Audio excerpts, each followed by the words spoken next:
श्री राम की जन्मभूमि के बाद उनके गुरु स्थान का कैसे होगा कायाकल्प।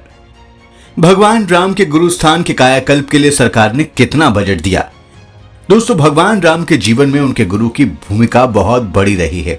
भगवान राम के दो मुख्य गुरु थे, एक ऋषि वशिष्ठ और दूसरे ऋषि विश्वामित्र। वशिष्ठ जी तो उनके कुल गुरु थे, जिन्होंने उन्हें आध्यात्मिक ज्ञान, योग और धार्मिक शिक्षा दी। तो विश्वामित्र जी ने राम और लक्ष्मण को अस्त्र शस्त्र की शिक्षा दी और उन्हें शक्तिशाली योद्धा बनने में मदद की। अब बिहार सरकार ने भगवान राम के दूसरे गुरु विश्वामित्र जी के स्थान के कायाकल्प का निर्णय लिया है और इसके लिए 24 करोड़ से ज्यादा की एक बड़ी राशि का बजट भी आवंटित कर दिया है। वीडियो में बताएंगे कि कायाकल्प के बाद कैसा होगा भगवान श्री राम के गुरु का स्थान। इस वीडियो को अंत तक जरूर देखिएगा।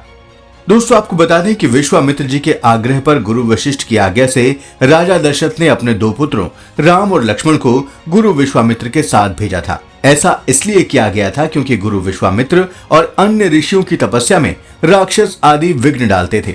इन राक्षसों का भय समाप्त करने के लिए ही राम और लक्ष्मण विश्वामित्र जी के साथ जहां गए थे। माना जाता है कि वो धरती बिहार के बक्सर में स्थित है। इसी जगह विश्वामित्र जी ने गुरु के रूप में राम और लक्ष्मण को अस्त्र शस्त्र की शिक्षा भी दी थी। अब बक्सर की इसी पावन भूमि के कायाकल्प का निर्णय बिहार सरकार ने लिया है। बिहार सरकार ने बक्सर में भव्य महर्षि विश्वामित्र पार्क बनाने का निर्णय लिया है। दोस्तों, बक्सर में निर्मित होने वाले महर्षि विश्वामित्र पार्क को गायत्री मंत्र की थीम पर विकसित किया जाएगा। गौरतलब है कि ऋग्वेद में वर्णित गायत्री मंत्र के दृष्टा ऋषि विश्वामित्र जी ही हैं। गायत्री मंत्र, जिसे सावित्री मंत्र के रूप में भी जाना जाता है, ये मंत्र सूर्य देवता को समर्पित है। सनातन हिंदू धर्म में ये एक महत्वपूर्ण मंत्र है। ये ऋग्वेद के 3रे मंडल में पाया जाता है और ऋषि विश्वामित्र को इसका रचयिता माना जाता है। गायत्री मंत्र का अर्थ है कि हम उस परम तेजस्वी ईश्वर का ध्यान करते हैं जो दुखों को दूर करने वाले, सुख देने वाले, पवित्र और बुद्धि को अच्छे रास्ते पर ले जाने वाले हैं। दोस्तों, अब इस महान मंत्र की थीम पर बक्सर में पार्क बनने जा रहा है। महर्षि विश्वामित्र पार्क में ध्यान केंद्र, वैदिक शैली के पथ, शांति के प्रतीक, हरित संरचनाएं और धार्मिक श्लोकों से सजे प्राकृतिक स्थल निर्मित किए जाएंगे। इससे पार्क में पहुंचने वाले लोग प्रकृति से जुड़ाव और आध्यात्मिक अनुभव कर सकेंगे। पार्क में हरियाली और जैव विविधता को विशेष रूप से बढ़ावा दिया जाएगा। वृक्षारोपण, औषधीय पौधों की नर्सरी और स्थानीय और प्रवासी पक्षियों के लिए संरक्षित क्षेत्रों की व्यवस्था की जाएगी। परियोजना स्थल के रूप में मृत सोन नहर की भूमि का उपयोग किया जाएगा। दोस्तों, विश्वामित्र पार्क के निर्माण के लिए नीतीश सरकार ने खजाना खोल दिया है। बिहार के उप मुख्यमंत्री सम्राट चौधरी ने जानकारी देते हुए बताया कि बक्सर में भव्य और सांस्कृतिक रूप से समृद्ध महर्षि विश्वामित्र पार्क निर्माण को स्वीकृति प्रदान की गई है।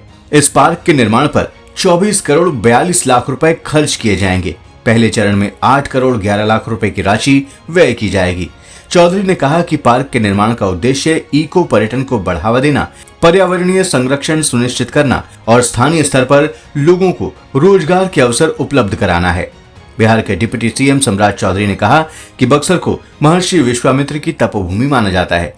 धार्मिक मान्यताओं के अनुसार ये वो स्थान है जहां उन्होंने अपना आश्रम स्थापित किया था और भगवान राम और लक्ष्मण को शस्त्र और शास्त्र की शिक्षा दी थी। उन्होंने कहा कि इस ऐतिहासिक और पौराणिक धरोहर को संजोने के उद्देश्य से भी इस पार्क का निर्माण कराया जा रहा है।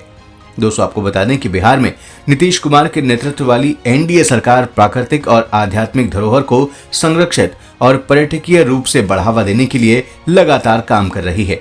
अभी हाल ही में माता सीता की जन्मस्थली सीतामढ़ी के पुनौरा धाम में भव्य सीता मंदिर के निर्माण की आधारशिला गृह मंत्री अमित शाह ने रखी है। इस कार्यक्रम में भी बिहार के सीएम नीतीश कुमार और डिप्टी सीएम सम्राट चौधरी मौजूद थे।